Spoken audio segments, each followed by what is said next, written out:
Halo Krustubers, kalian lagi nonton ditemenin sama Arjuna nih. Kalau mendengar kata Korea Utara, pasti yang terlintas adalah sosok pemimpinnya, yaitu Kim Jong-un. Dirinya sangat menarik perhatian karena kepribadiannya dan punya kuasa seperti raja. Berikut ini ada beberapa bukti kalau Kim Jong-un adalah raja sejati. Sebelum lanjut videonya, bagi kalian yang belum subscribe, klik dulu tombol subscribe di bawah video ini. Mari kita bagi pengetahuan dan hal seru lainnya yang ada di dunia ini.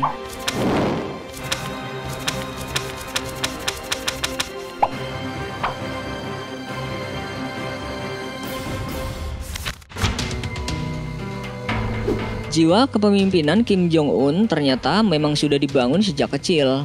Saat ulang tahunnya yang ke-8 tahun, Kim Jong-un dihadiahi kado yang berbeda dari anak pada umumnya, di mana Kim Jong-un diberi hadiah seragam jenderal.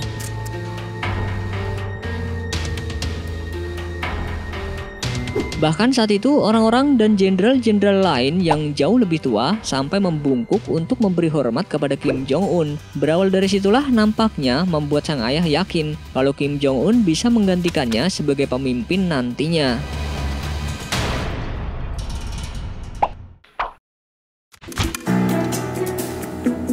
Untuk menggantikan posisinya, Kim Jong-il yang saat itu masih hidup dan menjabat Presiden Korea Utara tidak memilih anak laki-lakinya yang paling besar. Justru ia malah memilih anak bungsunya, yaitu Kim Jong-un. Ternyata alasannya cukup bikin kaget. Sang ayah memilihnya lantaran Kim Jong-un adalah anak laki-lakinya yang paling kejam. 선거된 당 중앙군 동지 리수영 동지, 김평해 동지. Dengan begitu, Kim Jong-un kemungkinan besar bisa meneruskan kelangsungan hidup dan mempertahankan negaranya.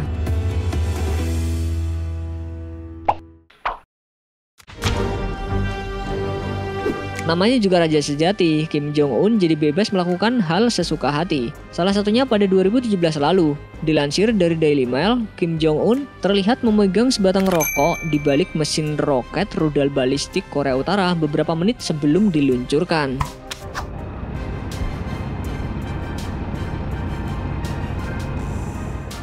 Meski begitu, nggak ada yang berani untuk menghentikannya dan justru membiarkan Kim Jong-un terus menghembuskan asap rokoknya tanpa memikirkan bahayanya. Padahal rudal sangat riskan terbakar dan bisa menyebabkan kebakaran besar. Mungkin yang ngasih taunya takut juga kali ya.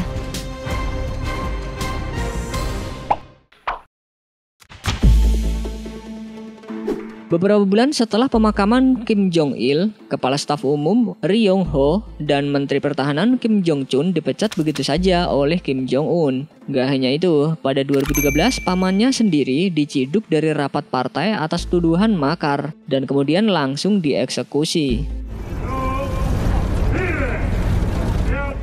Dilansir dari BBC.com, bahkan dikabarkan ia tega membunuh pamannya atas tuduhan makar dengan menggunakan senjata anti pesawat tempur. Gak cuma itu, pada 2016 Kim Jong-un mengeksekusi 140 perwira senior dan pejabat pemerintah. Kemudian sekitar 200 orang lainnya dipecat atau dijebloskan ke penjara.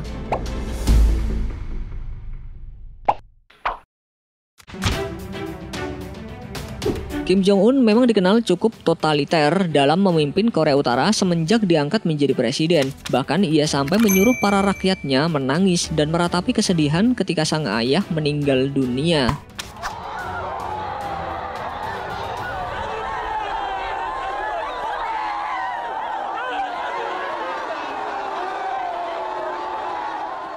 Siapapun yang tidak berkabung dan merasakan sedih akan disuruh kerja paksa hingga menyadari kesalahannya dapat berakibat bencana bagi diri sendiri. Pantesan aja rakyatnya kayak lebay gitu nangisnya.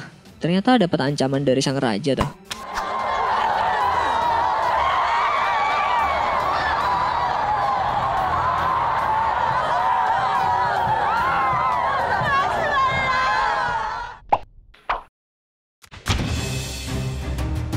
Kim Jong-un juga dilaporkan telah menahan dan akan mendeportasi wartawan media BBC Inggris bernama Rupert Wingfield Hayes dan timnya. Penahanan tersebut disebabkan laporan wartawan itu dianggap menghina martabat negara korut.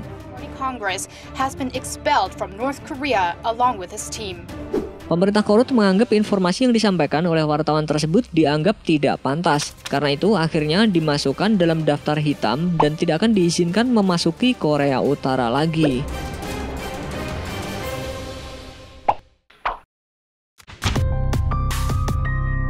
Ketika ayahnya meninggal pada tahun 2011, Kim Jong-un mengambil alih Komando Angkatan Darat Korea Utara. Hal itu membuat Kim Jong-un langsung menjadi komandan militer tanpa harus punya pengalaman di dunia kemiliteran.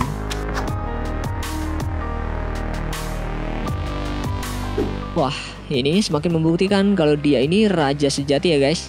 Mau ngapain aja bebas. Nggak perlu capek-capek latihan militer, udah langsung jadi pemimpin.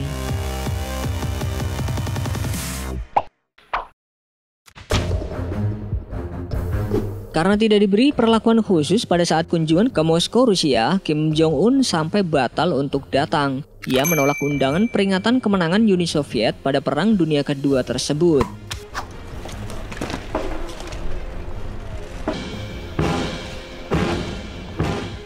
Dikutip dari Merdeka.com, media Korea Selatan menginformasikan kalau Kim Jong-un ingin mendapatkan perlakuan khusus, tapi Rusia menolaknya. Alhasil gara-gara keinginannya nggak dipenuhi, doi nggak jadi datang dong. Raja nggak disambut, males.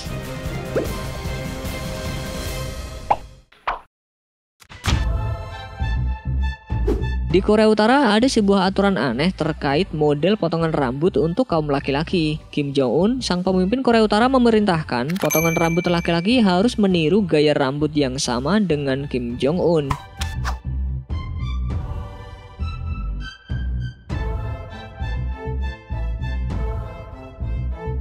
Sedangkan untuk para wanita juga diperintahkan memotong rambut dengan menggunakan model potongan rambut bob, sama seperti istrinya yaitu Ri Sol-ju. Rambut aja pakai aturan segala ya guys.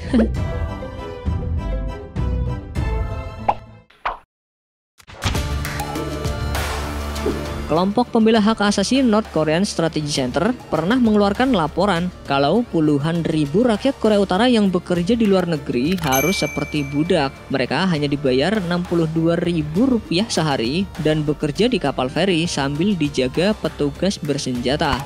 Workers are stuck in a twilight totalitarian nightmare. Stephen Saka, BBC News. Kondisi seperti ini terjadi akibat gaya hidup mewah Kim Jong-un. Diduga Kim Jong-un memakai uang devisa itu untuk membeli barang-barang mewah. Para pekerja itu juga diketahui mereka bekerja siang malam, diperas keringatnya dan hanya bisa menyisihkan 10% dari gaji mereka. Selebihnya ya untuk biaya hidup Kim Jong-un. Waduh.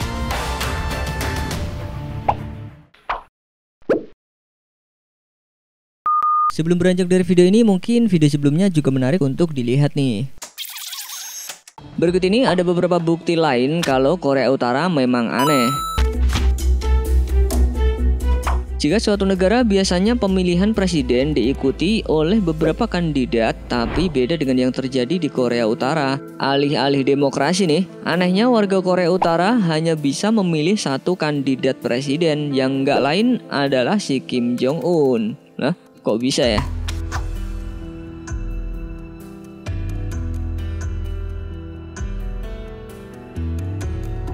Ya nggak ada yang mustahil sih di negara ini, karena seperti yang kita tahu Korea Utara merupakan negara yang terisolasi dan diperintah oleh dinasti keluarga Kim. Jadi nggak kayak di Indonesia tuh yang harus nyoblos salah satu kandidat presiden. Kalau di negara ini warga cukup membawa kertas dan memasukkannya ke dalam kotak suara. Dan kalau ketahuan sengaja nggak nyoblos malah diamankan oleh aparat keamanan. Waduh.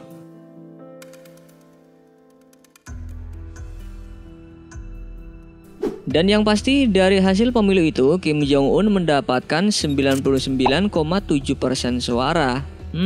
Terus ngapain yang ngadain pemilu kayak gitu? Aneh.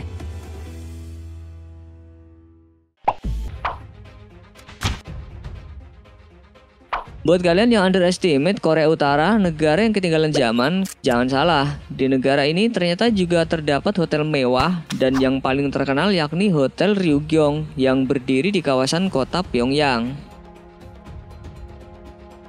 Tapi sayangnya meski hotel ini memiliki 105 lantai dan dikenal sebagai bangunan tertinggi di Korea Utara, percaya atau enggak, hotel yang bentuknya seperti piramida raksasa ini sama sekali nggak pernah dibuka untuk umum alias nggak pernah dihuni selama 30 tahun sejak konstruksi dimulai pada tahun 1980-an. Nggak habis pikir deh Mimin, bangun hotel kayak gitu pastinya kan nggak murah ya. Bukannya dibuka biar balik modal, malah dianggurin gitu aja. Kesel liatnya.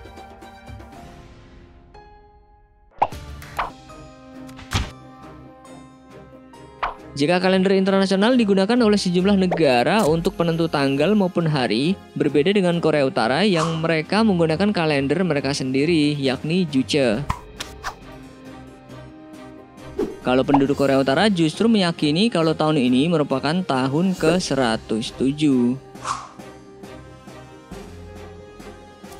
Mereka tidak mengenal kalender yang biasa digunakan karena sejak tahun 1997, Korea Utara menerapkan penanggalan ini yang dimulai dari hari lahir Kim Il Sung, yaitu 15 April 1912, yang dikenal sebagai pemimpin abadi Korea Utara. Nah, itu tadi kumpulan bukti kalau Korea Utara negara yang aneh ya. Habis nonton ini kalian jangan ikut-ikutan aneh.